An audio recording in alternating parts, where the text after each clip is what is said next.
Hey buddy, today we're diving into a crazy wedding scene. This isn't just any party, it's packed with dramatic moments. Just as the bride glanced over, a bunch of black-clad delivery guys showed up, knocked her down, and whisked her away. It seems like someone threw a surprise wedding party, so Dongzhu better get his act together. She's diving deep into the black history with her girlfriend, trying to crack her double life, but it's like searching for a smoke bomb without a clue. Oh, she once aimed to chase the chairman's granddaughter in the States, but after meeting Yu Yingnan, all dreams went poof. Sadly, just when she's reminiscing about their happy times, her ex is now happily married to someone else. Meanwhile, Chairman Kei is desperately trying to find Dongzhu amid all the wedding chaos, which seems like an impossible mission. Just when the chairman was chatting up the in-laws, Dongzhu quickly switched gears and managed to block the bride. But let's face it, it's a bit too late for that. Before tossing the watch gifted by his girlfriend, all Dongzhu wants is a comforting reason, only to find out it's the source of his heartbreak. It irked him, as it was a condition he couldn't fulfill, and he mistakenly believed his girlfriend was materialistic. But what broke him was watching his girlfriend stroll away like it was no big deal, leaving him to pick up that infuriating watch. He puts the watch back on, covering up his tattoo, but little did he know, Dongzhu's nightmare was just getting started.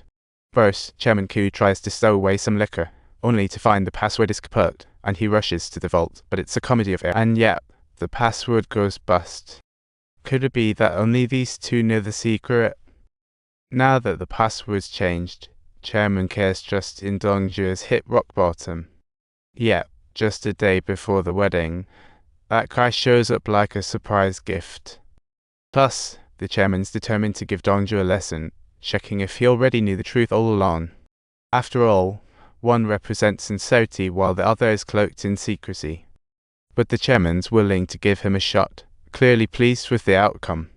But when Dongzhu announces that he has become the married man and has definitely given up on pursuing the granddaughter, it actually leaves the chairman feeling a slight sense of being let down. Dongzhu's response is nothing short of flawless. The chairman couldn't be happier. The chairman drives him to a bakery, and when he glances at a boy behind the counter, the secret finally spells. You've got to know, in the public eye, the old chairman has 2 daughters, but their skills are seriously lacking. The entire family business can only be inherited by a son-in-law. If the son goes public, the whole conglomerate would face a storm. The old chairman not only spills the beans on the secret, but also shares a new password, showcasing his trust in it. Don't let Dongzhu's luck fool you. It's like blessing and curse go hand in hand. As Dongzhu follows the chairman's orders to bring a pile of cash to meet the coalition leader, the trap is quietly set. Clearly, the coalition leader knows about his little secret with the daughter-in-law, hence treating Dongzhu like a thorn in his side. If the chairman doesn't take action, I might have to handle it myself, Little Hu states his universe view. Just 2 days later, while Little Hu begs for mercy, he's made the high and mighty Keebles bow down to him. Just look at him, he not only crushed the chairman's schemes but also turned his bodyguard into a walking disaster. And now, standing before the chairman, he couldn't muster a word. All he could do was bow and beg for his life. The old chairman scoffs, thinking, well, since the cards are on the table, there's no room for mercy. Yet, Little Hu hits the nail on the head, turning the tables. I may have pinched a little. Don't worry, he'll retrieve it across state lines. The coalition leader believes it to be merely a trifling sum, yet that figure undoubtedly blows Dongzhu's mind beyond his wildest expectations. 3 million is just chump change.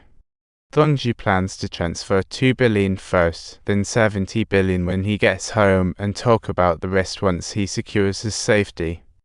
But it's a mixed bag. After a successful transfer of 2 billion, you could see the coalition leader had a tough time hiding his poker face. Just as Dongzhu stepped out, he bumped into his ex, Yingnan, who knew he had just dodged a bullet. Though he had a million things to say, it all felt trivial at this moment. But first, he had to eliminate the stalking risk. Just as he suspected, the car had a tracker. Dongzhu then activated the room's device, dialing up the boss of Kinhang with an antique phone. Hey, made it home. The woman's no joke. She quickly slipped into the back room after closing shop. To his surprise, there was a whole set of hacking gear waiting for her. Dongzhu knocked on the back door of Kinhang, and it was clear they've known each other for ages. Turns out, before sending the transfer to the coalition leader, Dongzhu downloaded a Trojan from a website to distract the bodyguard. Now he simply needs to call the coalition leader, claiming he's transferred 70 billion, and the bodyguard will log back into the Swiss account.